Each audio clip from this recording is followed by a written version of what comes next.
NerdcoreMovement.com, #1 MMA sportsbook in the world. They offer the best UFC odds, live betting, and covers all big MMA promotions with huge prop markets and odds. OwnBet also runs an exclusive MMA pick'em for UFC events. Parlay each event and win up to $2,500 in cash. Entry fee is only $1 for each bet slip. Use promo code Fight Society and get the best MMA bonus out there, 200% bonus. Sign up today at OwnBet.com. That's OwnBet, OHMBET.com. All systems go. Check it out. You're listening to Fight Society with Damon Martin and Jeremy Loper. Check it out.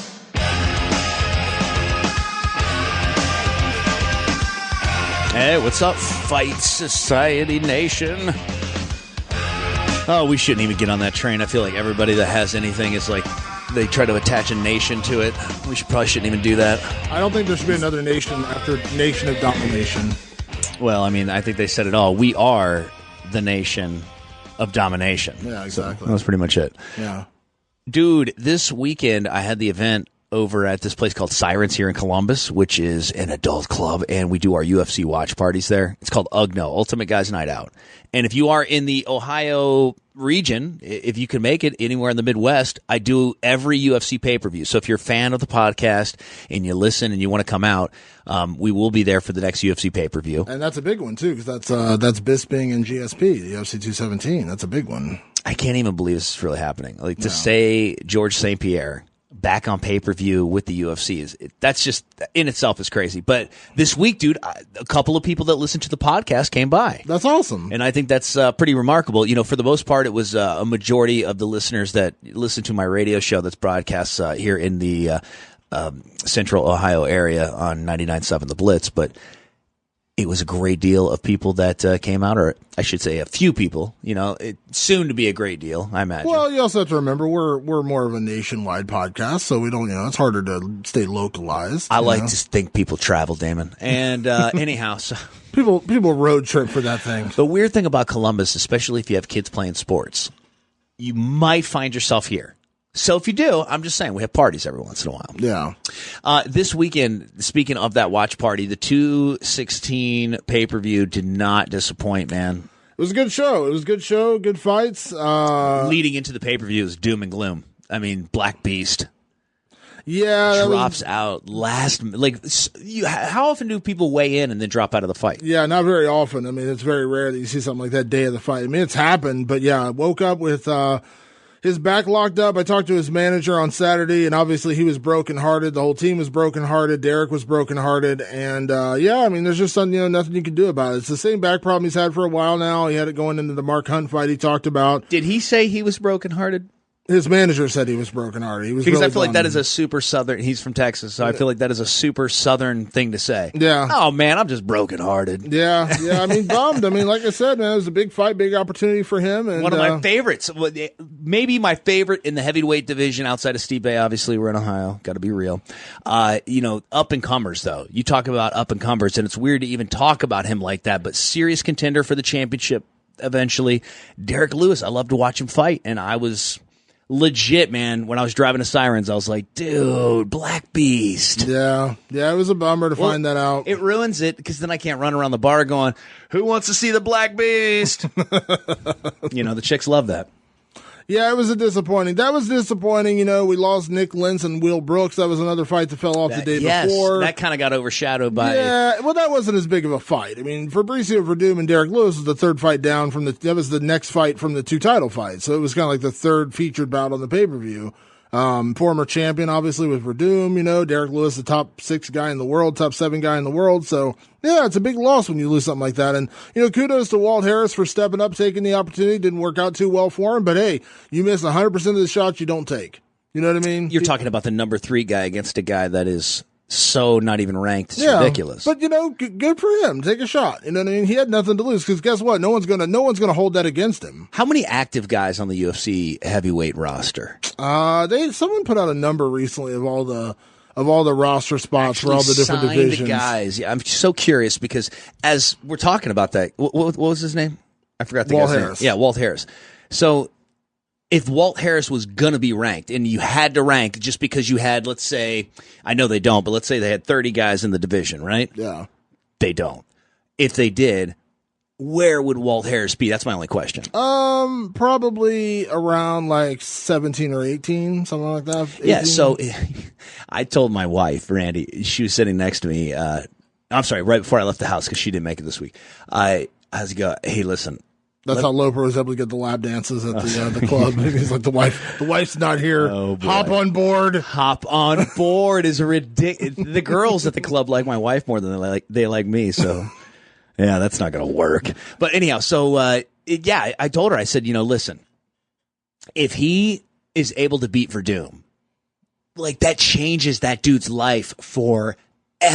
Like he stepped up short notice. And of course, Verdum's got the out of like, it's short notice. But the last time that I was thinking to myself, the last time we saw somebody get this opportunity was, of course, with Daniel Cormier and who's that?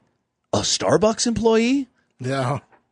That was. But even that wasn't. That was. Patrick that was Cummings. that was short notice, but it wasn't even like this short of notice. Walt Harris was fighting on the same card. The same card, right? He was fighting at Mark Godbeer, and so it's not. Which is a awesome name, man. What this reminded me of, honestly, like in terms of like just like the most bonkers kind of switch out of like things going to happen, was reminded me of.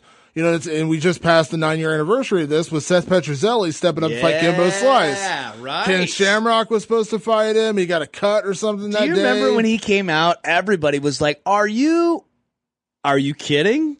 This dude might work Kimbo. Like, are you guys sure about this? And Petrozelli goes out there and knocks him out in like 11 seconds, and that was the end, pretty much the end of Elite XC, that knockout. That was it, yeah. That was the end of Elite XC because Kimbo was the star, and Kimbo got knocked out. And that was pretty much the end of it. And I don't know Seth. Seth's actually a really good guy. You know where Seth works at these days. Where's that? He is a trainer at the WWE Performance Institute.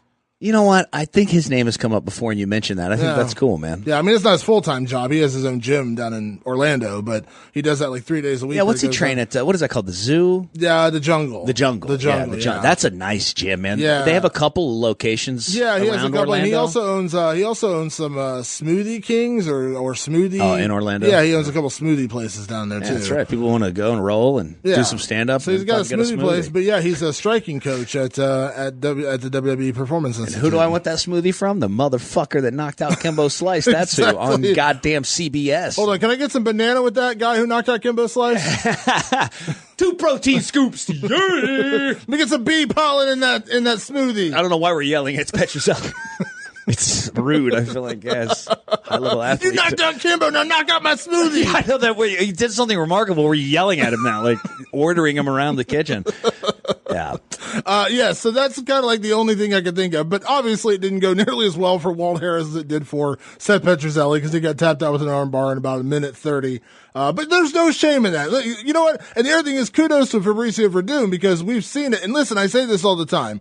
Never fault a guy or a girl for turning down a short notice fight because when you spend weeks and weeks and weeks getting ready for an opponent and then they fall out, and we're talking about, short notice when I'm talking about like a week or 2 weeks, obviously with like 6 weeks to go, you should, take the opponent. Yeah, for sure. But, when you have, when you're talking a week or in this case, literally hours, if he would have said, no, I don't want to fight, I would have said, you know what, that's okay. Now, granted, Verdum made $400,000 for that performance on Saturday night. It's a lot of money to pass up. That is a lot of money. To take on the number 18 guy but or whatever. Also, but if he was going to drop off that card, the pay-per-view buys had not been fully purchased. Those orders weren't all the way through. Yeah. So, that could have affected a lot of buys, without that fight. Could have. I don't know that a lot of people were sitting there looking at that pay-per-view going, man, I got to see Fabricio. But I think that name tips the scales for me anyway. That's one of the benefits. Well, that's what the UFC does different than a lot of their places is they typically stack a pay-per-view. So even if you're not into, the main event is always going to be what sells the most. When you go see UFC 217, yes, there are 3 title fights.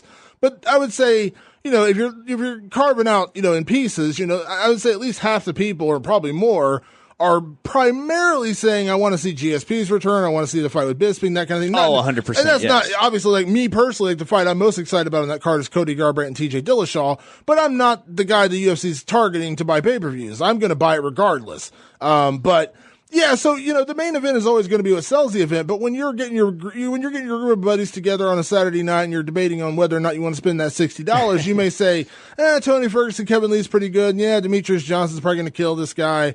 But that Verdum, Derek Lewis fight is pretty solid. It tips the scale. You're like, okay, this is a good enough card. 3 good fights, I can buy the pay-per-view. And you lose one of those fights, you might lose some people. You're right. You might lose a few people. But Verdum stuck around. Good for him. He got paid $400,000 for that work, which is good for him. But it's still a dangerous fight because guess what? If Walt Harris comes out there and Seth Petrozelli's him, you know what I mean? Then Walt Harris's career is made. He's now a top, 5 or 6 heavyweight in the world. And Verdum loses 2 in a row. He's 40 going on 41. Does that guy ever get back to a title shot? So there is danger in there. Even though you think there's no danger, there's always danger. When a dude that big as Walt Harris is throwing punches at your head, there's danger. Is there anyone as good as Demetrious Johnson? I mean, the guy goes from a suplex, transitions to an armbar, gets the victory over a very hard-fought Ray Borg. I mean, that guy did not want to tap, and kudos to he's going to be back. I don't know if he'll ever beat Mighty Mouse, but I mean, that was just a tremendous victory. I mean, maybe the greatest victory submission-wise I've ever seen. Yeah, it's up there. It's up there. Submission-wise. Yeah, it's up there. It's right there with craziest submissions I've ever seen witnessed in person. It's up there with Nick Diaz pulling off the Goga Plata against Gomi, which eventually got overturned, which was stupid. But that one, Ronda Rousey pulling off that armbar against Kat Zingano and that crazy from the bottom, scramble. yes. So that was a good one. But yeah, this was nuts. I mean, suplexing a guy and then literally that looked like something out of pro wrestling. My question is, I would love to get high-level black belt opinion on this. Transitions to what could be thought of as a flying armbar, almost. Yeah. You know what I mean? Like, because he was in the air, and I love Demetrius' response in the post presser in the conference where he was talking about how, when you move weight and you push and you pull weight all of a sudden is not actually what it weighs when it's in motion. Yeah. When he talks about the specifics of martial arts training, you can tell not only is he getting it from like a true master in Matt Hume, but he himself is seeing mastery. And what we're seeing is literally a guy becoming a martial arts master in front of our eyes. Yeah, it's pretty amazing to see what he does. And he actually said, I practiced that move in training.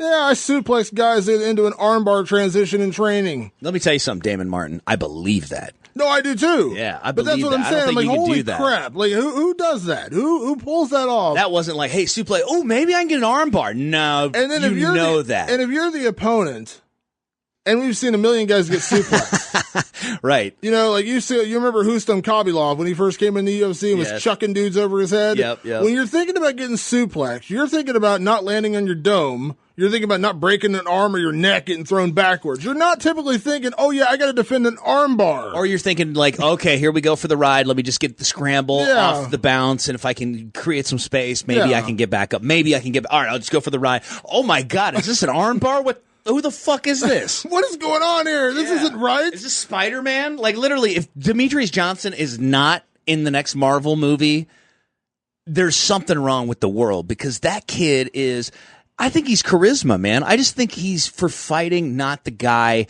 that some of the hardcores and the more meatheady type fans want him to be. He's not the shit talker. He's not the guy that's going to get in your face and stare you down. I think he's somebody for the younger generation that, obviously with the whole gaming Twitch thing, he taps into that anyhow.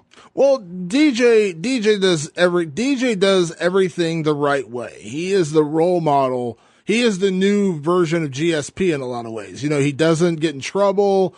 He has a family. He has kids. The craziest thing you're going to hear about Demetrious Johnson is, man, he stayed until 3 a.m. playing video games. Right. And the cool thing is like, he's respectable about all of that. And he keeps the Bushido code with all of that being said, you know? Yeah. He's a stand-up guy. Now, that being said, him being the model for mixed martial arts, what you should be, for him hasn't translated into much star power. And it's unfortunate because I said this on Saturday night, I put out a tweet. I said, if you were playing a video game, Demetrious Johnson is the creative fighter with every level up to 10. Like, you just have unlimited resources to make every level 10, like grappling 10, striking 10, wrestling 10. Yes. That's what Demetrious Johnson is, and it's ridiculous. But the things going against Demetrious is, one, he's not that guy because I think we have trained. That's why I'm a little worried about GSP's return. Not worried about his return as in talent, but like times have changed.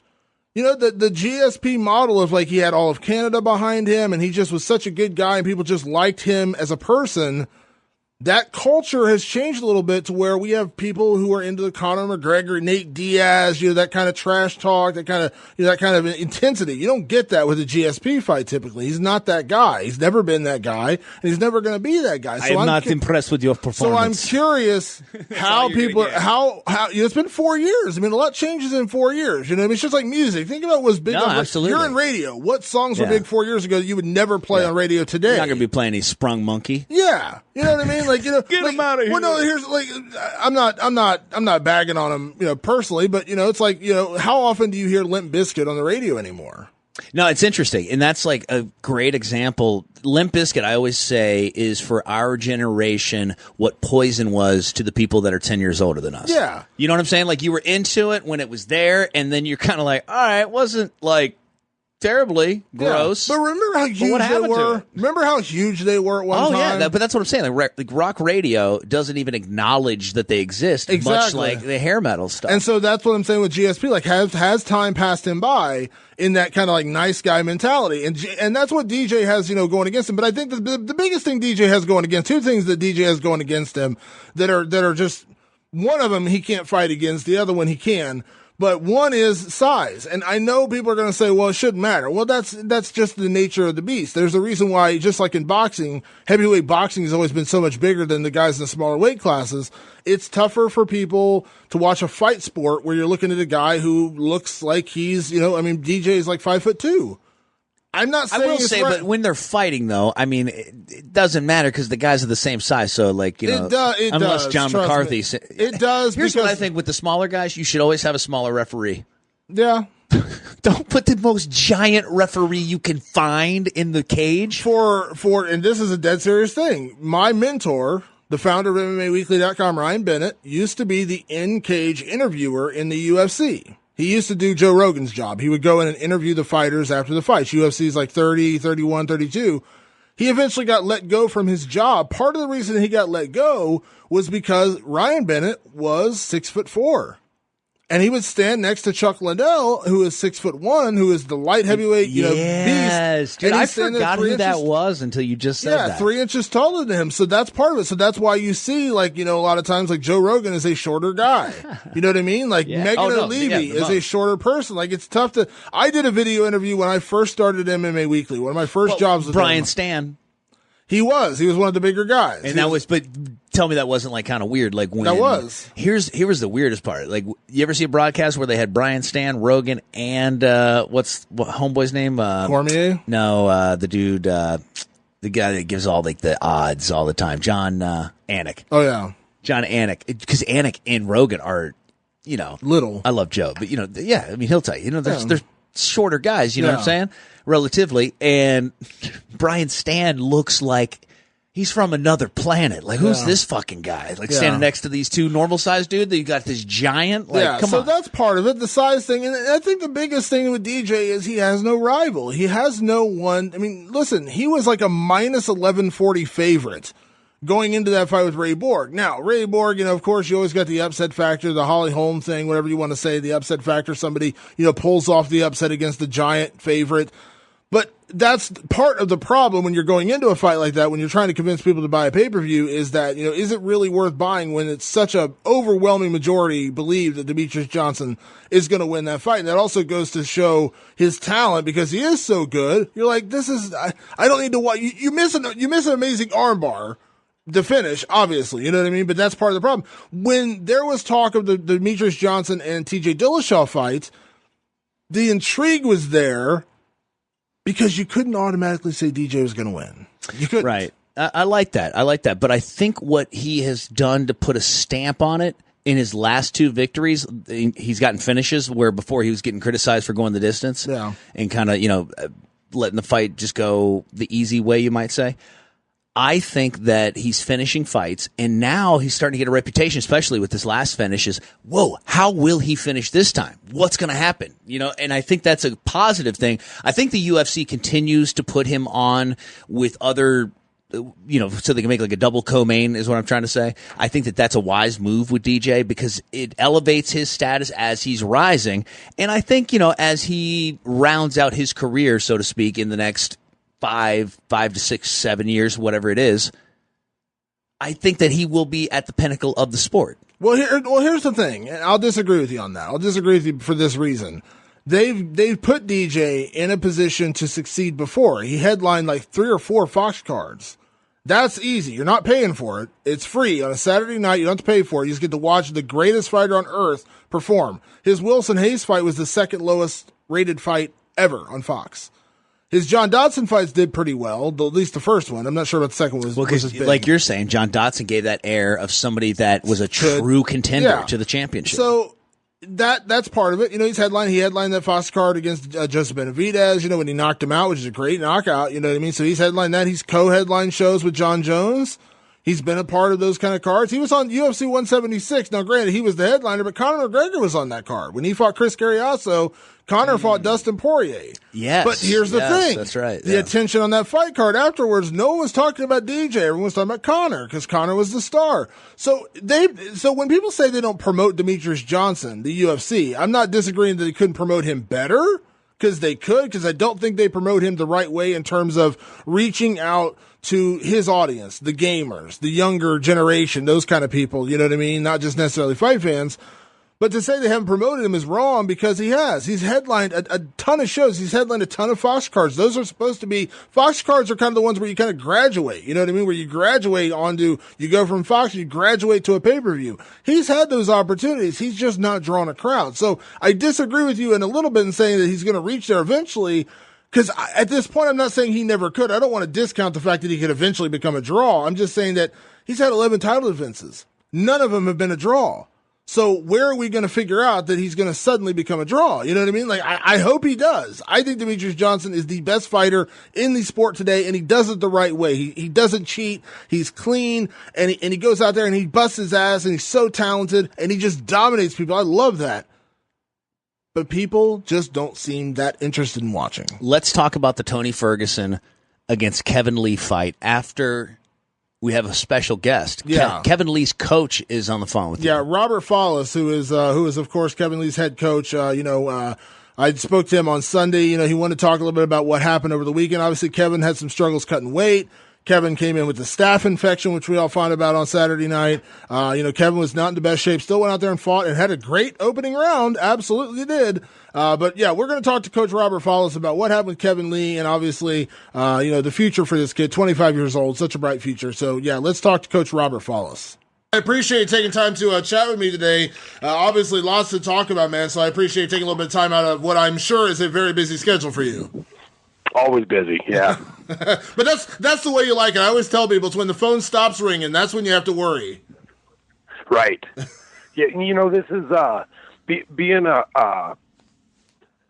coach for fighters is a unique business. It's a very momentum business. There's not a spot where you can go, okay, I could take off and slow down for a month or two. And when it's fight time, and there's the rotation of fighters in camp is pretty much nonstop. So it's kind of a nonstop, hard to plan time off, thing, and you can't drop the ball on it. If you do, then you start getting way too behind on what you're supposed to be doing, and guys will end up leaving. So it's a unique spot for sure. Yeah, absolutely. And I've known you for many, many years. It's funny, I was just talking to Anthony Burchak about you last week. We were chatting, and he brought up your name, and I was like, yeah, I think a lot of people forget or don't know, how long Robert's been around the game between Team Quest and Extreme Couture and all the people you've worked with. I mean, you've been around this sport for a long time. Yeah, this is my 18th year coming up of fighters in the UFC. Wow. Do you ever think back and be like, wow, I can't believe it's been 18 years?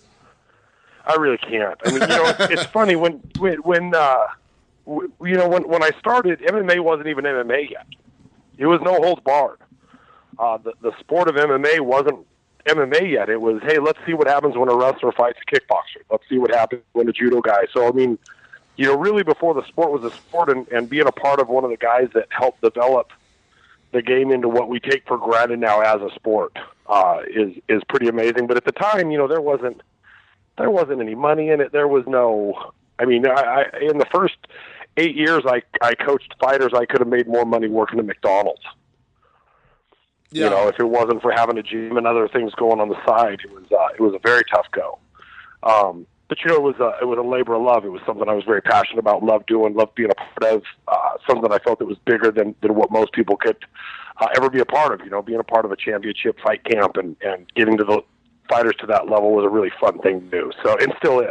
Yeah. Quite frankly. Yeah, absolutely. Well, we got a lot to talk about. Obviously, let's get right into the meat of the subject, which is the situation with Kevin Lee from this past weekend. I said it on Saturday night. I said Kevin Lee is such a talented kid. He's 25 years old. I said this is like the bump in the road that I'd say it's almost like in a way, watching Canelo, lose a fight to Mayweather early in his career, and watching him go on this run he went on afterwards. You come back, you get better. But I'm just kind of curious as his coach, what you thought of Kevin's performance and what he did out there on Saturday night.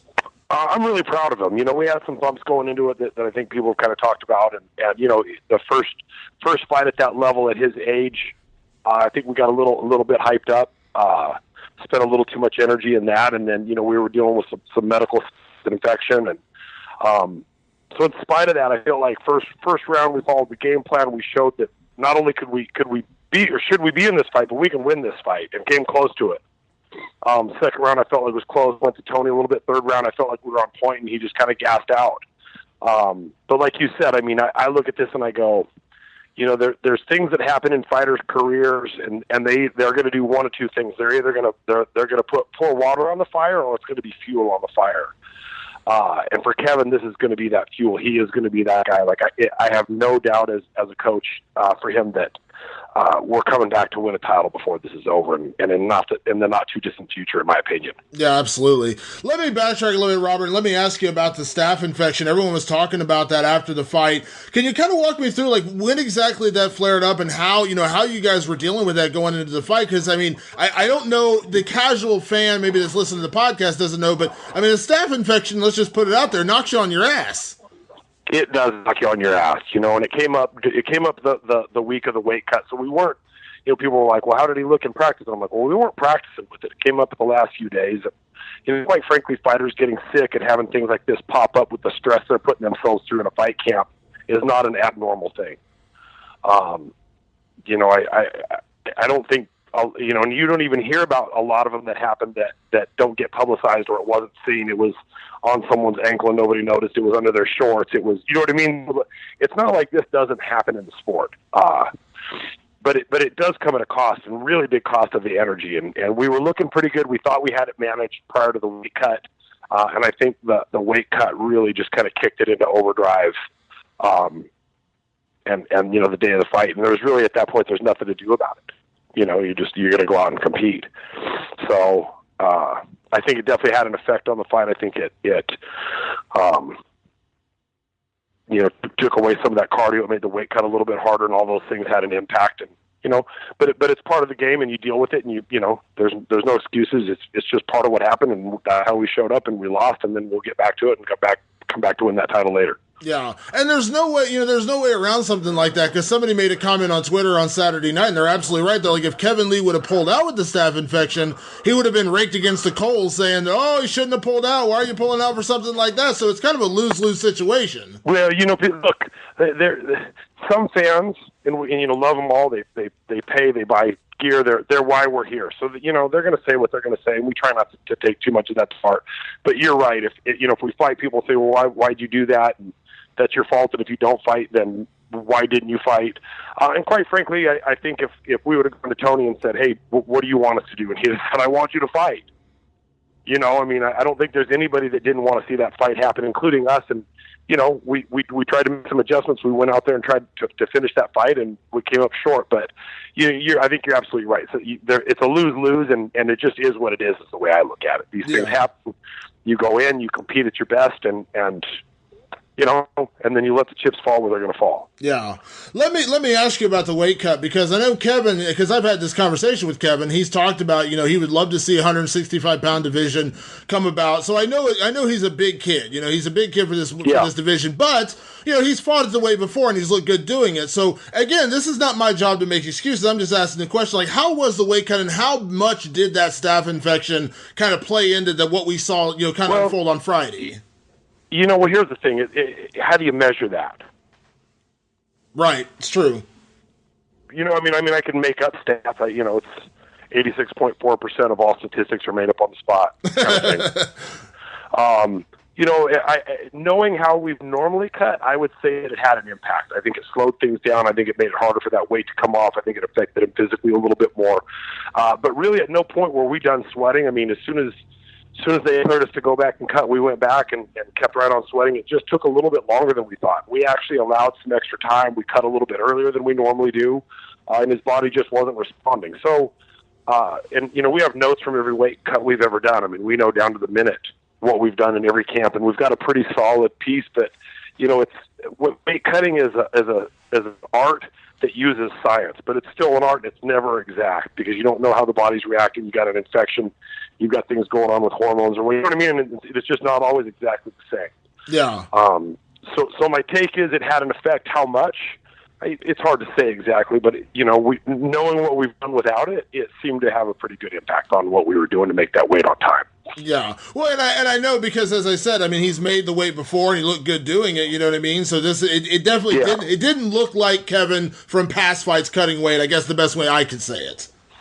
No, and we felt the same way. We were kind of in that mode where we're like, what the hell's going on? And we thought we had the infection enough under control, but it really ballooned up after that weight cut. I think it played a role in it for sure. Yeah, well, that's like if you're sick, it's just like anything else. It's like if you're sick and you're not eating, you're not taking in fluids, whatever it is. I mean, that illness, whether it's staph infection or a flu, it flares up. Yeah. I mean, that's just the human body reacting. Yeah. Now, I know sure. And I know you've talked about this, and I don't want to get too far off the subject, but I know you've talked about weight cutting. Again, you said you've been in the sport for 18 years, so you know weight cutting very well. I mean, what is your opinion where we're at with weight cutting in the sport right now? Because there's so much discussion right now, and I'm sure you've seen, some of these weight cuts that go on there, guys are literally being dragged onto the scales and things like this. I mean, where is your head at right now with where we're at in weight cutting in the sport? People talk about adding weight classes, but I just see that extending the problem. As soon as you extend the weight class, people are going to get bigger and they're going to cut it just as much weight. This is really a commission issue, and the commissions really need to kind of pull together and figure out a way across the board where it's consistent and it's safe for the fighters. I mean, a commission's job, their number one objective is fighter safety. Of all the things that I do with my fighters, the most dangerous is knockouts. But we can work to avoid that. It doesn't happen all that time. You know what I mean? But every fight we have to go through a weight cut to remain competitive in a weight class. Because people are like, well, you don't have to weight cut. And it's like, well, yeah, then you're giving up 15 pounds of muscle to someone else. There's a reason there's weight classes. So I feel like the commissions really, I would to see them. And I know there's people that want to. You get these things. They're huge. They're government, and it takes time to make changes in these things. But I would really love to see them make it a priority. To work together and come up with a system where people can't cut too much weight and those things get toned down to where how much you can sweat isn't a big factor in how well you fight. I mean, quite frankly, the fact that the weight cut becomes such a deal, so important on how well you sweat, how fast you can rehydrate, how your body handles it. I mean, don't we just want to see people come in at their best and fight? Yeah, absolutely. And so for me, I really feel like the weight classes don't matter because they're just going to extend. The thing that's going to happen is, like what ONE FC has done, where they've got you get weighed throughout the week. You can never be over the weight once, and if you are, they cut the fight. And people say, well, we'll lose fights. Well, we're losing fights due to weight cuts anyway. Yeah.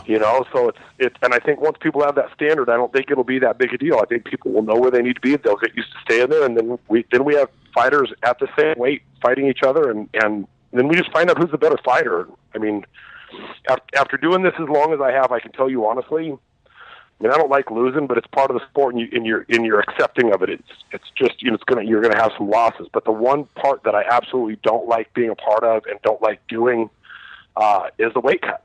And I'm good at getting it done. I'm good at helping my guys through it, but I would love to take that out of the equation.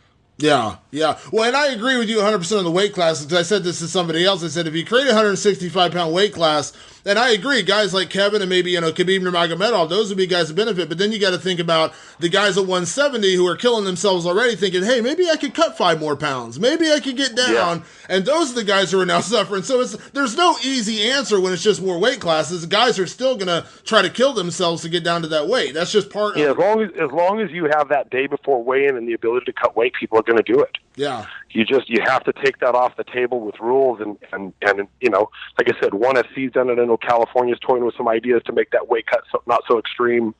All those things anything is better than what we're doing right now. Yeah, yeah. Do you think in your head, as a coach and as a guy who obviously cares about Kevin, I mean, Kevin has said, he would like a 165-pound weight class. Dana has made it clear they're not going to create that weight class. But do you believe Kevin is still best suited for lightweight, or would you like to see him test welterweight?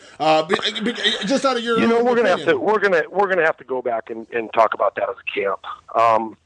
If he moves up, he's gonna he'll bulk up a little bit anyway. And we haven't really talked about that, and I haven't talked to him about it since then. I don't really have an opinion on it one way or the other. I mean, for me, the biggest thing is we're in a sport that's a business, and really what we want to look at is what weight class is going to give him the best chance to continue to move on. And if the weight cut can be adjusted and we can get back to what we were doing before, and it's not that big a deal, great. And if we need to move up to 170, then we'll do that. Yeah. See, that was my opinion. I haven't really put a lot of thought into that. Yeah, I think a lot of it is just, reactionary to the moment. It was it was a tough weight cut. He was sick. That's why a lot of times I almost hate asking those questions right after a fight to a fighter, because you're emotional. You're dealing with the everything that just unfolded, and you're just not. Yeah, I mean? How many fighters have we heard say they're going to retire and then they don't? How many? You know what I mean? Like, yeah. This is it for me. I mean, it is an emotional time, and there's a lot going on, and there's things playing. And like I said, I've never heard Kevin talk about going up to 70. We've talked about the 65 if they put that in. We'll just have to wait and see what happens with that. Yeah, absolutely. Well, Robert, there's always a million things you got going on. I don't want to tie you up too much, but obviously you're always, a billion things going on with Extreme Couture and the other guys. I'm going to ask you a very broad question, because I'm sure you got 50 different things, but who else do you have coming up in the next few weeks? Because as you said, there are no real off days for coaches. Yeah, well, we've got Boston Salmon making his he fought on the Contenders and got a spot. We're looking for a new opponent for him, and there may be some things in the works. That an opponent who had to pull out. So we've got him. Brian Caraway's getting into camp again right now. We've got Tim Elliott that's going into camp. Ryan Benoit's come out and started training with us. He's got a fight coming up.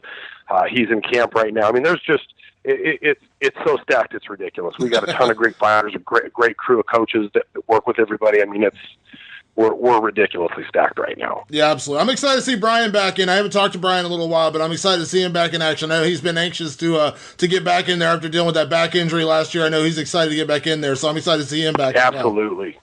Yeah, absolutely.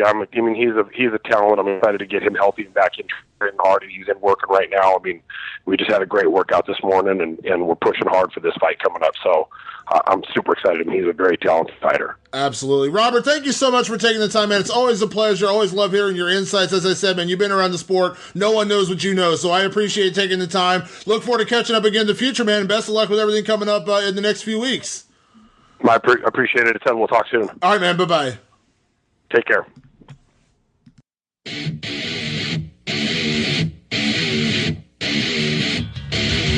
Awesome combo with the coach.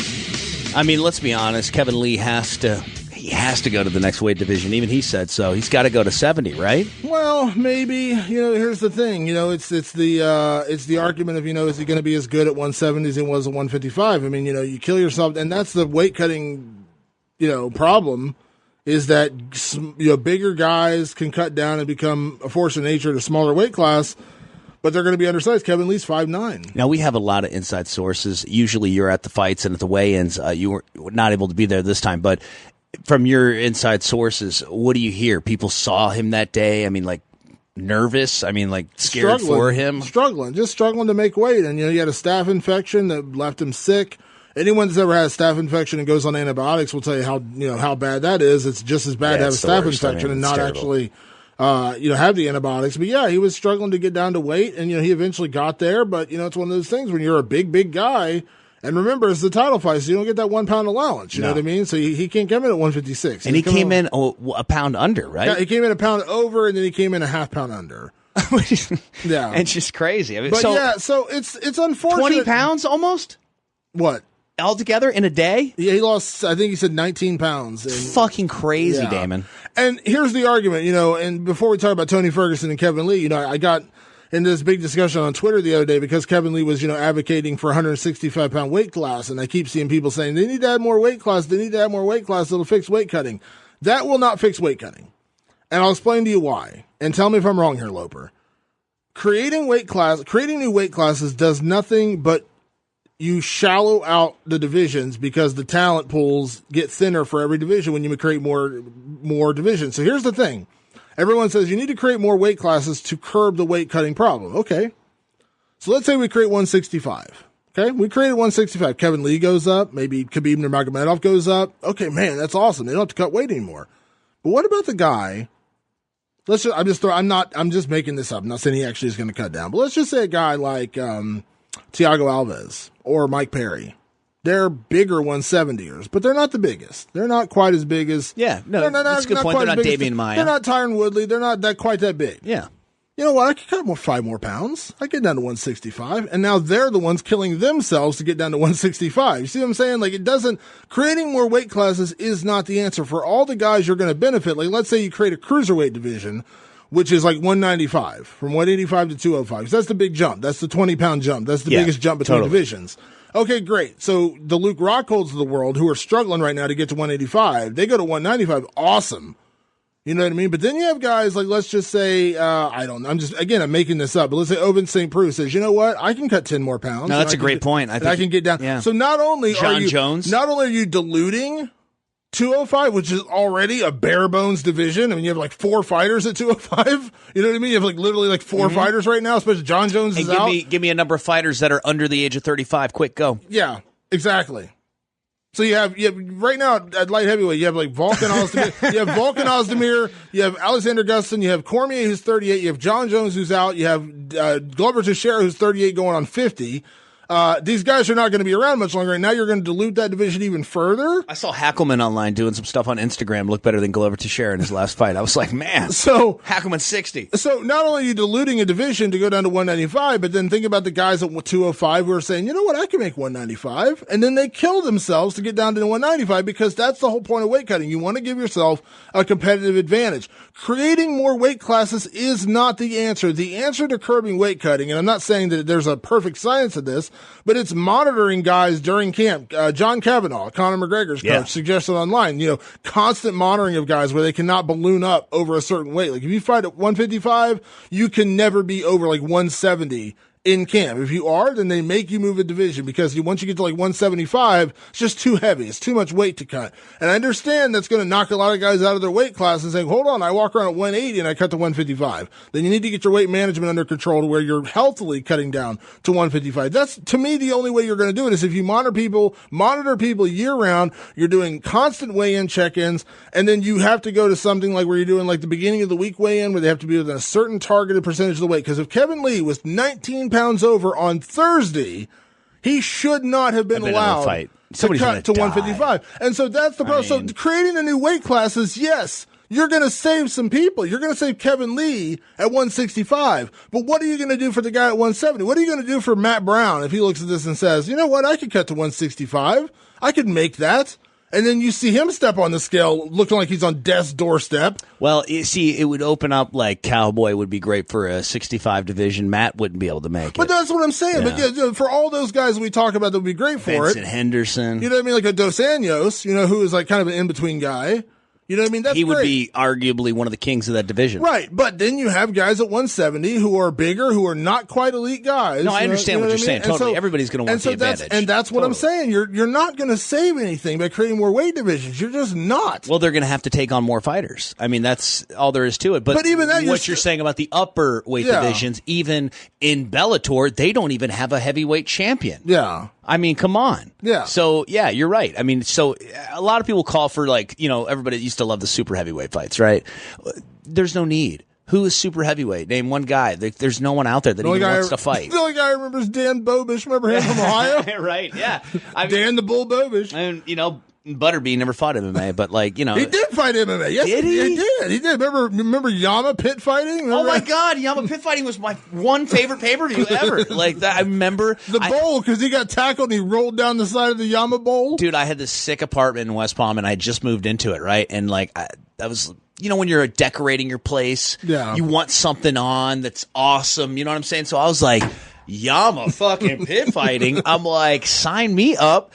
Well, so what? Let me just remember. So that was like the thing. It was was it on a slant almost? Yeah, it was a bowl. It was basically a bowl. They were trying to prevent. Prevent people from being like stuck against the cage. So they put it on like a slant. Yeah. So it was like you couldn't tackle a guy against the cage. You'd roll back down again. It was the weirdest.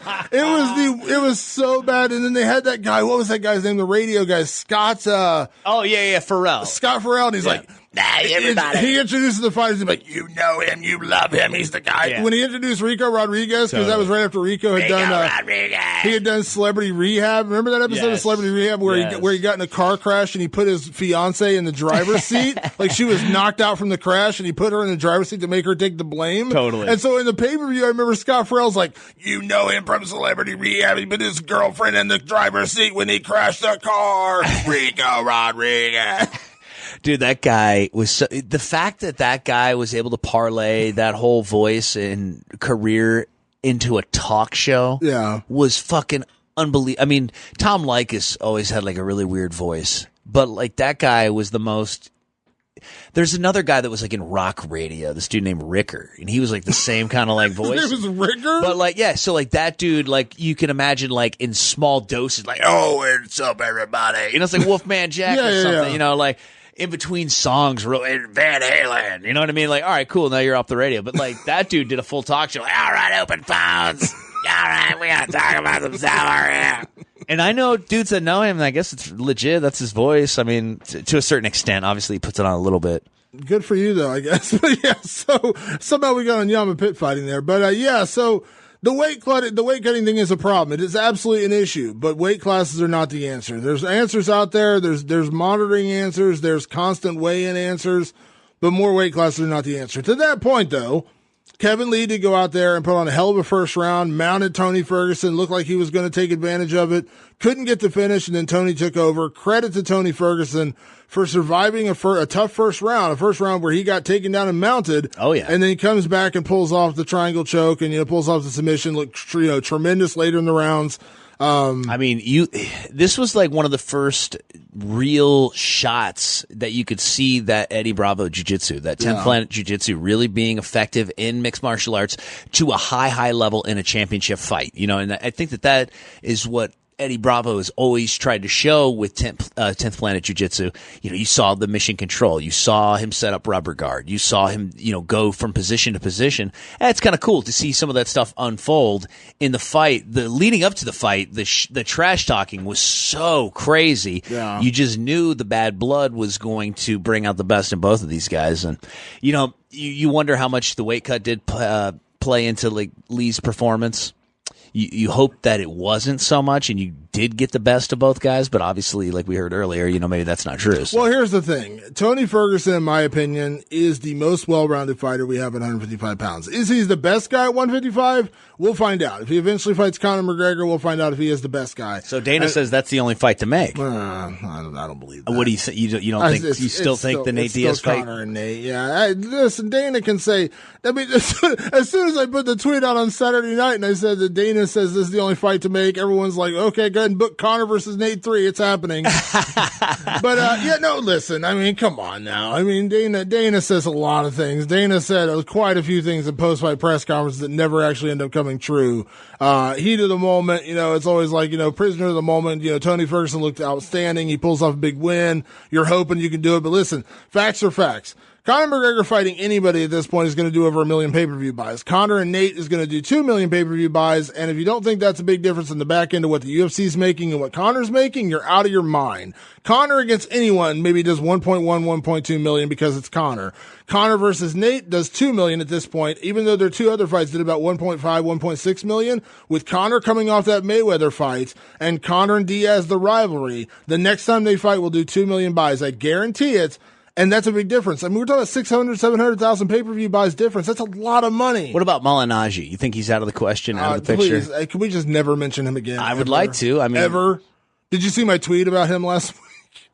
But I put up like 5 of his tweets where he's still tweeting about Conor, and I just put up obsessed with like the definition of obsessed. Did you tag him? No. I just want to see people see if they know what I'm talking about, because I'm just like, dude, let it go already. That guy's like, it's a different level. Well, I mean, he's trying to get that fight. He wants that fight. Well, here's the thing. I don't blame him for wanting the fight. My problem with Paulie in this whole situation is that the guy has like 190,000 followers on Twitter, so he has a lot of responses he can come back with. You know what I mean? And I understand he's probably getting 80% of his responses are about Conor, but the fact that he just keeps going after it, it's like, this is the only analogy I can give you. It's like Cormier with John Jones. I'm quite sure, even though John Jones tested positive and the title's back in his pocket and, all this stuff's going on, Daniel Cormier with 280,000 followers or whatever he's got on Twitter, I guarantee you about 90% of the tweets he gets every day are people saying, you shouldn't be the real champion, you never beat John Jones, blah, blah, blah, blah, blah. Does he go on Twitter and spend hours, seemingly, responding to those people? No, but Paulie Malignaggi apparently just has all the time in the world to respond to nothing but the Conor haters. And listen, I don't blame him for being upset that all the Conor people are coming back saying, you got beat up in sparring, you wouldn't have a chance against Conor, blah, blah, blah. I get all that. I get the frustration. Maybe you answer it once, or maybe twice, and let it go. Well, maybe you understand it if it's August. Yeah. We're in October. It's fucking the middle of October, man. Yeah, let it go. Anyways, Conor and Tony Ferguson to Conor McGregor is a tremendous fight. And I really hope we get to see it. I just don't think we're going to get to see it next. I truly believe Tony Ferguson is the most well-rounded mixed martial artist at lightweight. He's a tremendous wrestler. His submissions are off the charts. His striking is good. I mean, he outstruck Rafael dos Anjos for 5 rounds. And Rafael dos Anjos is no joke on the feet. You know what I mean? So, Tony Ferguson is as good as advertised. But is he going to get Conor? I don't think so. Time to play Get Your Reaction. I'll read something. You give me your reaction, Damon. Uncle Creepy granted his release by the UFC. He's not going to get paid what he wants. He's asking for $100K, $50K 50 to win, 50 to show. Not going to get it. He's now getting, what, 16? I think he said like 6. I think he said 20 and 20 maybe, 16, something like that. Former world champion? In Tachi Palace fights, yes. I like Uncle Creepy. Ian McCall's a very good dude. But, we saw him in Cleveland. Yeah, very good dude. But, I mean, maybe Ryzen will pay that, the Japanese organization. Hey, that's a good call. I didn't even think about that. I don't know if they'll pay him $100K. I think people have like unrealistic expectations of what people can make in this industry, because when Bellator released their pay sheets recently in California and stuff, people saw like Benson Henderson made like 30 grand or whatever, 50 grand, and they're like, hold on, that's not like made it sound like he was making $200,000 a fight. But the big difference is the sponsors. I understand the sponsors, but I'm just saying the money in mixed martial arts is out there. The UFC is the one organization who should be paying the athletes more. They have the money to pay the athletes more. I don't know that Bellator does based on the ratings they get and based on being on free TV versus pay-per-view. You mean based on what they're bringing in? What their revenue is, yeah. Right. Maybe they're not, they do pay some of the guys. I'm quite sure Rory McDonald and some of the other guys are getting paid. But I don't know what Ryzen's doing. And, Ryzen is following that same model as Pride and Dream, where they're putting on these big fight cards and they're paying people a lot of money. But where's Pride at right now? And where's Dream at right now? Right, but they're not happening as often, which I think is sort of a better model for those organizations. Like Bellator, they don't do their big events all the time. And I think the more Bellator stays away from pay-per-view, the better. It is. But that's what I'm saying. When people, I understand, like, If I'm frustrated, if I'm Cub Swanson and I'm frustrated that I'm not making a lot of money, I get it. Cub Swanson's 22 fights into his UFC career. Right, yeah. He's a top 5 guy. On the cusp of world championship. Yeah, I get it. On every fight. I get it. I do get it. And the UFC is the one organization who should be paying their fighters more money. I absolutely agree with that. Does everyone deserve that money? No. I'm not going to lie to you and say they do. Because the guy who is the curtain jerker on the first fight of the night, I'm sorry, he doesn't deserve to make as much as Cub Swanson. I'm right here. But Cub Swanson deserves to make more. So UFC is the one organization who can really afford to pay more. But Ian McCall, who I like very much, $100K? I know you're going to get that, man. I'm just being honest. Bud is out. Modelo is in. UFC for 2018. Yeah. The UFC rolls on with a new beer sponsor. What do you think about that? Interesting, but of course. We've seen it all over boxing for years, Modelo. Yeah, Modelo Especial. Yeah, they're the second largest import behind Corona. Yeah. Interesting. It's an interesting move. We'll see. I mean, it is weird because Bud Light is kind of the gold standard of beer sponsorships. I mean, they're like the NFL, that kind of thing, but they're getting paid, more power to them. I do know this, and this is a little bit of information that a lot of people may not know right now.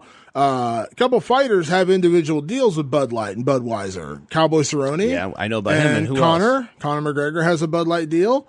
I talked to both of their managers yesterday, and they both said that their deals will continue. So, Cowboy's deal is separate from the UFC. His deal was not through the UFC. But we were also told originally that these deals would happen. Yeah. Like Cowboys, Budweiser. Yeah. We would often. Yeah. Well, when they announced the Reebok sponsorship, they said, hey, these other corporate sponsors will be with the UFC. Yeah. And possibly others on one-off athletes. Yeah. But now how does that play out in the octagon? Because obviously they will not be able to wear those patches on their shorts once Modelo Especial starts in 2018. You think so? Bud Light will not. No, Bud Light's not going to be anywhere. Cowboy can't advertise Budweiser. You don't think they grandfather him? No. So how long does Budweiser stick around with a guy like that? Conor, you can make more sense because Conor can do TV commercials and, Conor's the biggest name in the sport. You get Conor, then, you don't need the octagon. You don't think they let him do a trunks? No chance in hell. That's a Vinnie Mac right there. No chance. What is it? You got no chance. No chance. That's what you got. No. You're fired. Exactly. Take off your shorts. Let me see you with no shorts. Bare ass. Cowboy Cerrone's got to join the Kiss My Ass Club. Do me a favor, Cowboy. Shave it bald for me. Shave it bald for the boss. Always turns weird with Vince. It's like fucking, why do you have to shave? Just made him take his pants off. Bradley Cooper playing Vince McMahon. Did you see that rumor? Yeah, I think that's, I don't know. I think they're going to have to call you to figure out how to do the Vince McMahon voice. And Bradley Cooper's going to come in and ask for your advice. What's the thing that, that hangs down at the back of your throat? What's that called? Yeah, I know what you're talking about. Got to make sure that thing's flying at all times, man. That's the key to that voice. You're fired. Yeah. One other reaction I want to get from you. What was the other reaction that I had? Oh, yeah. So this is kind of strange, man. They're saying that with the GSP fight coming up, there's people online that are calling for photos of George St. Pierre, because there's no real photos of George St. Pierre. We haven't seen an updated. Have we seen a real fall 2017 photo? Well, I mean, he was just at the press conference last week. I'm talking about shirt off. I want to see what we're looking at there. I don't know. I can't say that I've specifically gone out and sought out half nude pictures of GSP. Well, what I mean is, we're talking about a guy that's going up 10 pounds in weight and hasn't fought in how many years? 4 years. 4 years. So obviously the fighter that we remember that always looked pretty shredded is not going to be as shredded for this fight. Probably not. So what do you say to those people, Damon? I say wait till buy your tickets and watch November 4th. I guess. I don't know, November 3rd for the weigh-ins. With the Doughboy performance? I mean, what am I going to watch? I want to see what we're getting into, We might be seeing swole up GSP. Remember when The Rock did that movie Pain and Gain? Remember that movie where The Rock is already a big dude? The Rock is already a pretty big dude. But then for that movie, the Pain and Gain movie where he played a weightlifter. Do you mean where he looked like the Thing? Yeah, he added on another 20 pounds of muscle for The Rock, who's already nothing but muscle. Yeah, so George St. Pierre is not going to be able to go on the same diet and supplements that The Rock was on for that movie. But that's what I'm saying. GSP might come out looking like The Rock. He might come out all swole up. Might see him come out and be like, he for sure fails the smell test. Before he was I'm not impressed by your performance. Maybe come November 4th, he sounds like ours. He'll be, I'm not impressed by your performance. Yeah, exactly. That's how we'll know. Yeah, he'll come out sounding like Arnold. All right. Well, there you go. New segment on the show. We'll bring up stuff and then we react to it. Next week, it's my turn. This week, we welcome one of my... Okay, so if I could date fighters, if I wasn't married and she didn't have a giant-ass boyfriend, this would be my girlfriend. Who would kick your face off. Yeah, so suppose all those things weren't in the equation. Ladies and gentlemen, my girlfriend, Rose Namajunas. Hey, Rose, how are you? I'm doing good. How are you? I'm good. Thank you for taking time to chat with me as always. I appreciate it. Yeah, no problem. So we talked after your last fight, of course. We all kind of saw this coming, but, you're just a few weeks away. How excited are you to get in the cage and do your thing against Joanna? It's pretty exciting, man. It's going to be the biggest fight of my career. I love it. There was a lot of talk, and I know that, there was some buzz going around. I think we all knew this was the fight, but the timing was the question. I'd heard they were trying to make this for UFC 216. I know Joanna wanted it in New York. Like, where were you at? Did you care, like, when it took place, or were you just waiting for the contract? I wanted it wherever she wanted it, wherever she is going to be. I want to fight the best Joanna possible. So if she wants to fight in New York, that's where it's going to be. I personally like, I like Vegas. I don't really care for New York too much, but at the same time, I'm down for anything. Yeah. What are your thoughts? When a fight like this, I mean, when you get on a big card like this, when you get on, what's that? That's because we can drive to Vegas. Yeah, pretty much. Yeah, we can't drive in New York, so that would be like a Donald Cerrone road trip right there if you were driving cross country. Yeah. Is there any part, I guess there's a good side and a bad side maybe of being on a card this big when there are 3 title fights. You got Bisping and GSP, you got Cody and TJ Dillashaw, and then you and Joanna. I imagine none of this affects your training. Obviously, I know that, but I mean the attention on this fight. Like, does any of that matter when you get to a card like this, or is it just really about the fight? Oh yeah, I don't. Anytime like people have always asked me, like, oh, what do you think about fighting on the same card as yada, yada, yada. I really, most of the time I get to the fight and I don't even know who's fighting on there, and I get surprised by seeing random people. So it's really none of my concern. Plus, I'm not getting no pay-per-view points. So, all that matters to me is getting the belt, and then all those things will matter later. Yeah. I think you should get pay-per-view points. I think you absolutely should. This is a big fight. But you win the title. I guess that comes along with being the champion, I suppose. Yeah, for sure. That'll change everything. Yeah. I know this is such an obvious question, Rose, and I've known you, for a long time. We talked, all the way back even before The Ultimate Fighter. So I know this is kind of a dumb, obvious question, but I got to ask it. When you look at yourself from that first title fight, when you came out The Ultimate Fighter and you fought Carla Esparza, to who you are now walking in against Joanna Jedrzejczyk, Can you kind of walk me through the differences? Like, do you recognize that Rose Namajunas from a few years ago? I kind of laugh at that Rose. I mean, she's so cute. I was just a baby, like in the biggest kind of moment for not just for myself, but probably for any female fighter, athlete, or I was about to be the youngest champion at that time, and obviously it didn't go that way, but, you're talking John Jones status, like, in only my, few, like, under 10 fight, MMA career. So, yeah, it was just a lot, and, I'm just grateful for that experience. I'm so grateful that I didn't win that fight and that I didn't come the champion at that time, because I was not going to be ready for that. Yeah, it's so weird you say. I was actually going to ask that question. Like, I know it sounds like a weird thing to say, are you glad you didn't win the title? Because I know it kind of sounds weird, but it sounds like, maturity-wise and everything, it sounds like you're more ready now versus, like, let's say you had won at that point, what a difference the career would have been. You know what I mean?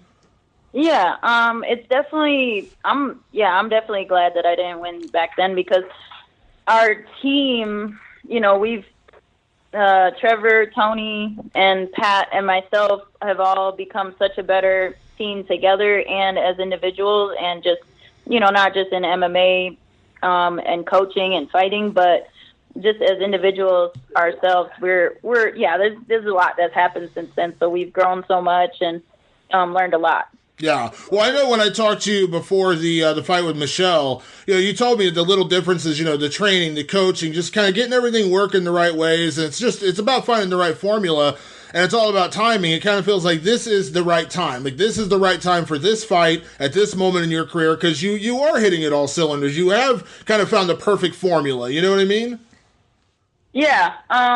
Yeah, definitely. I mean, I'm 25 years old. I've finally gotten a place to call home, not just to train, but also to have a place to feel, safe and comfortable, and have a team that I feel is solid, So it's definitely a great contrast, the position that I'm in right now. And not only that, like the whole my environment around me, but just the reasons why I fight, those are becoming more and more clear every day. And I always ask myself, I have to remind myself why I do this. And, I just, the more true to those values that I stick, the more strong I can be. Yeah, absolutely.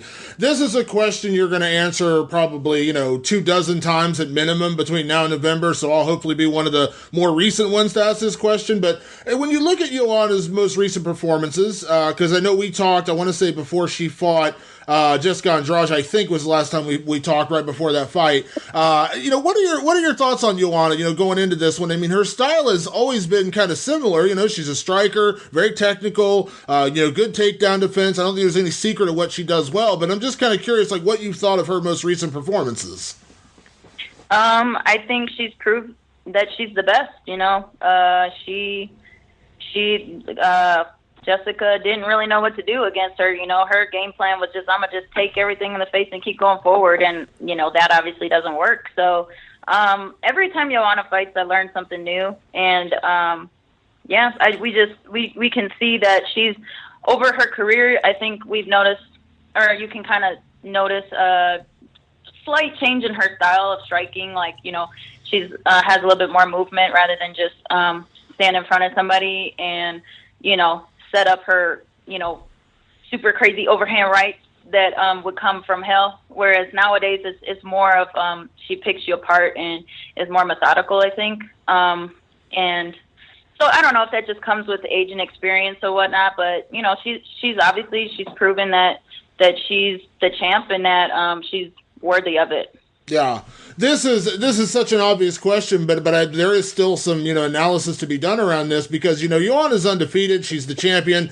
But do you feel like people have just fought her the wrong way? And I as I said, I know that's obvious because she's won every fight, but you know what I mean. Do you feel like people are just approaching her with the wrong game plan, the wrong mindset? I mean, she's good, don't get me wrong, she's absolutely amazing, but you know what I mean? Do you feel like people just aren't fighting her the right way? I don't know if it's so much as I definitely think that there's a lot of wrong approaches that people have going into the fight. I think that they lose the fight before it even starts. And you see that with all the greatest in the world, or all the greatest of all time. They all have this intimidation factor, and it's for a reason. It's not just, they just play mind games. It's, they can smell it off of them. They're not joking around. So, I think that a lot of the opponents that she's faced, not all of them, they're afraid of her, and it shows. But also, I think with the last one, I think just because she needed that experience to evolve, and you could see that in her last fight, she's gotten a lot better. So, I think most of the time people they don't know what to do because they're, this is Joanna, and oh my gosh, they're afraid. But then too, I think people just they automatically, I think they just have a what's the word I'm looking for? Yeah, one-dimensional approach. Yeah. Well, that leads me perfectly into my next question, Rose, because, and I don't mean this in any way, shape, or form as offense to her past opponents, but do you feel like you are the toughest challenge in terms of your style that's faced Joanna, because when you look at, when someone hasn't been able to get her down, like Jessica Andrade actually has a really strong ground game. We saw that against, in her last fight, of course, against Claudia, but you mentioned she just kind of went straight forward and, just tried to kind of bum rush her, and it didn't work, and then she didn't seem like she had a backup plan. We saw in your last fight, you've developed your striking a long way over the last few years. You head kicked Michelle Watterson, and then you choked her out. So you kind of have all weapons now. Do you feel like, you are kind of, you're not a cocky person, but do you kind of feel like you are the toughest challenge in terms of styles that she's faced? I'm definitely the most complete fighter she's ever faced. So I have that going into it. I have the previous title fight experience going into it. So I have a lot of things going for me. But really it all comes down to, it comes down to desire and want and what is my reasoning behind what I'm doing. So, and when I have those things in mind, it's really, I snap into myself. I become something that is just, it's a work of art, and it's really, it's hard to touch. Yeah.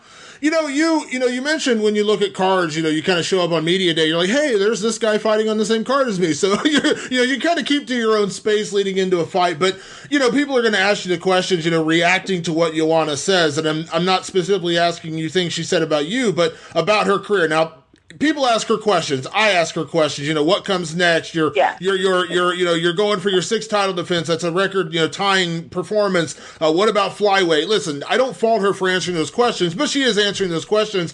Is there any part of you that feels like Joanna is looking past this fight a little bit and some of the comments she's made, or do you feel like she's just answering the questions that are being asked of her?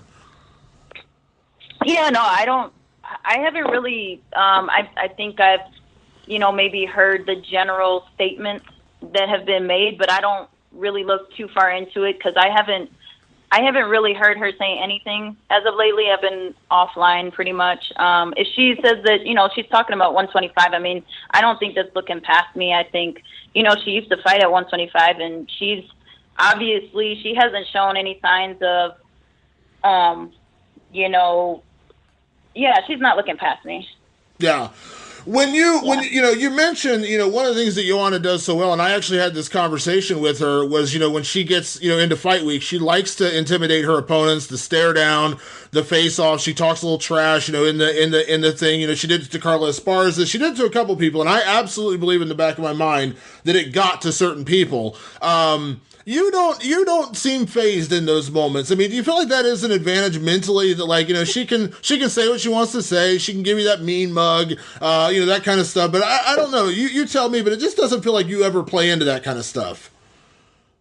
Yeah, I mean, we're practicing every day we're not just doing the reps, we're not just doing the physical labor and all this other stuff like the technique and whatnot and game plan, but we're constantly working on improving mental strength, and that's something that needs to be practiced. It's not just something that it's just I'm mentally strong or mentally weak. So every day I'm working on just being more in touch with myself, more in my own skin, and the more comfortable you are with yourself and really who you are, and when you're true to yourself, it doesn't matter what anybody says, what anybody does. You won't get rattled. So that's what we're working on, is just making sure that I'm ready. So nothing that she can do. We're just looking forward to a good ass fight. Yeah. You've been such a ferocious finisher throughout your career, Rose. You started your career, you burst on the scene as a pretty, emphatic finisher, but you have gone into the deep rounds. You went you went deep in the 5th with Paige Van Zandt. You've gone to decision before. I know Joanna has finished people, so I'm not taking that away from her, but she has had a lot of 5-round fights recently. If people were looking at this fight, they might say, oh, well, I could see Rose, submitting Joanna, but if it goes 5 rounds, it kind of favors Joanna. Not only are you ready, but I mean, do you feel very confident that if this fight goes the distance, that you're ready to beat Joanna, whether it's a 1-round fight or a 25-minute fight? With every fight, the way that it always goes for me when I'm ready is punch them in the face, take their back, choke them out. And so if it happens somewhere along the line before that happens, like before those stages come to the finish line, that's what's going to happen. But I'm ready for I'm ready for the ABC, punch in the face, take their back, and choke them out. And I just do what I do best, and everything, the moment will present itself when it's supposed to be there. But, that's not something that, it's like me saying that, oh, this fight, I'm going to go out and be entertaining. That's just what I do. That's not something that I got to think about. Same thing when it comes to finishes. When I control every position and when I take care of, when I address their strengths and, their weaknesses and attack them with my strengths and, protect my weaknesses, then, there's no stopping me. Yeah. You said punch to the face, but you can also mean kick to the face too, right? You got that kick to the face thing down now pretty good too. Yeah, I guess so. Yeah.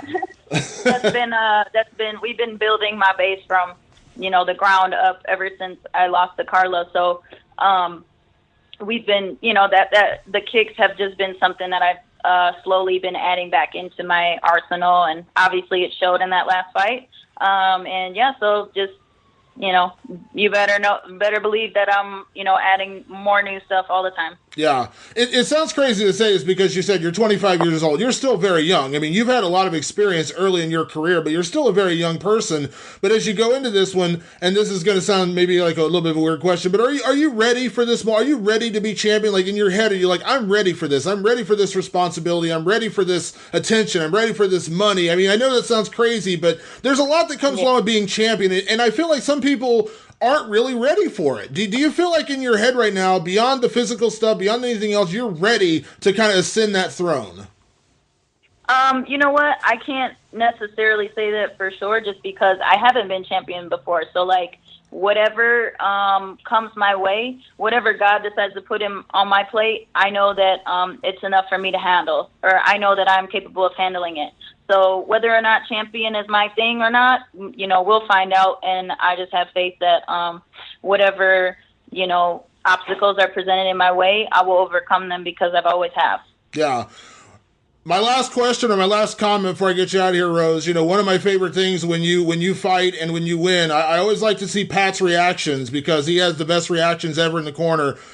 If you choke out Joanna Jedrzejczyk, is anyone going to have a camera directly on his face? Because I can only imagine what that's going to look like on the night on November 4th. I'm just saying, I think that's going to be a great moment just to see the reaction. I'm saying that's going to be a moment in time. Yeah. Maybe you should get a camera. I might have to.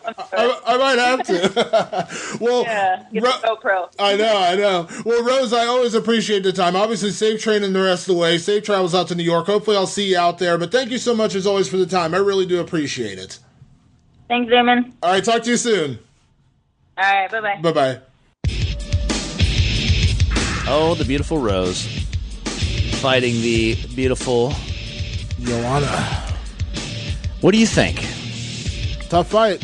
I know that Joanna Jedrzejczyk is your favorite, right? She's awesome. I got to spend a week with her down in Florida for her last camp with as she was getting ready for Jessica Andrade. She was very welcoming into her camp, and she's an awesome person. It was cool. It was cool to get an inside look like that because Joanna is one of those people who's pretty private. You know what I mean? Like you see her on social media and stuff, but she's not like. She's not like the kind of person who's always out in the spotlight. She doesn't seek out the spotlight. She doesn't seek out interviews. She doesn't seem like the kind of person like, okay, get me doing this cool thing. You know what I mean? She seems like the kind of person that's like living life. It was cool to kind of get an inside look at like what she does and how she trains and how she gets ready. And I've been around a lot of fight camps. I've been around a lot of fighters and a lot of training camps. I mean, she is as ferocious in the gym as she is in the cage. I mean, I saw her sparring a guy who was one of her sparring partners in the American Top Team, who was weighing 160, I think he told me, when he was sparring with her. She was a 115-pound champion. And he said he's 160 or 150. So he's got to be at least, let's say she's not cutting weight. She's maybe 130, whatever. So he's 160. He's 30 pounds on her. And she was handling this dude. No kidding. And don't get me wrong. Obviously he had his moments in the training session as well. It's not like he got just, mauled or he wouldn't be in there. But she was handling it. You know what I mean? She's ferocious. As ferocious as you see her in the cage is how ferocious she attacks her training. But Rose Namajunas is an interesting matchup because Rose has improved her striking dramatically. She head kicked, she lopped off Michelle Waterson's head in that last fight. And And her ground game is so good. She's so long and kind of lanky. She's got those really long arms, good for chokes. Good. I mean, we saw it with Tony Ferguson, really long guy. He's great at Darce chokes, and he got that triangle choke, really long. He's a really long, lean guy. Rose Namajunas is that way as well. She's like an anaconda. Like before you know it, she's on your back and she's wrapping you up.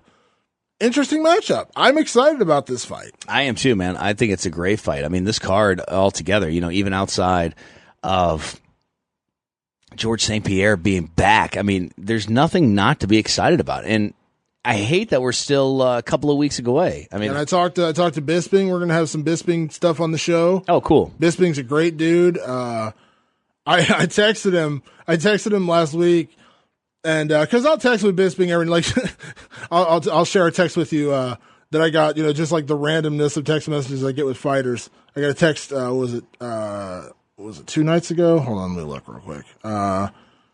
You're going to Damon's Sunday. Rolodex. Yeah, Sunday night, I got a text from Daniel Cormier because I put up the new Justice League trailer, and he texted me. He's like, "Oh, you can." He's like, "You can already see the influence of Joss Whedon in this trailer." Oh, that's hilarious. Like when Batman versus Superman came out, Cormier called me the next day, and I was like, I saw DC's calling me, and I was like, "What's going on?" I was like, "Answer, hey, what's going on?" He's like, "Hey, did you see Batman versus Superman?" I was like, "Yeah." He's like, "Give me your review."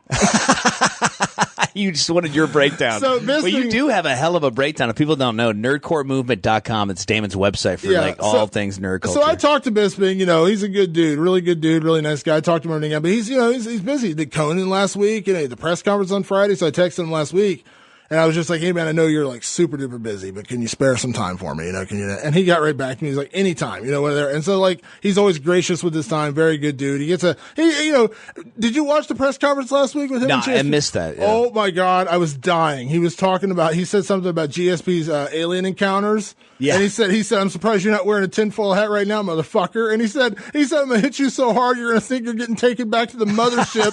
I was dying. I was like, "Oh my God." And George St. Pierre, you could just tell George St. Pierre doesn't take that stuff well. He hates that shit, man. Yeah, he's not built for trash talk, man. Yeah, he's not playing that shit. So more of our analysis of that pay-per-view coming up on next week's show. And of course, the great Michael Bisping. That should be an awesome Yeah, we'll talk to show. Bisping. We got 2 more fight cards this month too coming up. We got Poland. We got Cowboy Cerrone back in action. Yes. And then we got Lyoto Machida's return to the end of the month against Derek Brunson. So we still got a couple more cards before we get to UFC 217. The Dragon Era is back! Well, at least Lyoto's back. All right, Damon, at Damon Martin on Instagram and Twitter. I'm at Jeremy Loper. Check out Loper and Randy with an I.com. You can check out my daily radio show, podcast, videos. I do a video vlog, all of that. Damon at NerdcoreMovement.com. We'll see you next week. Fight Society.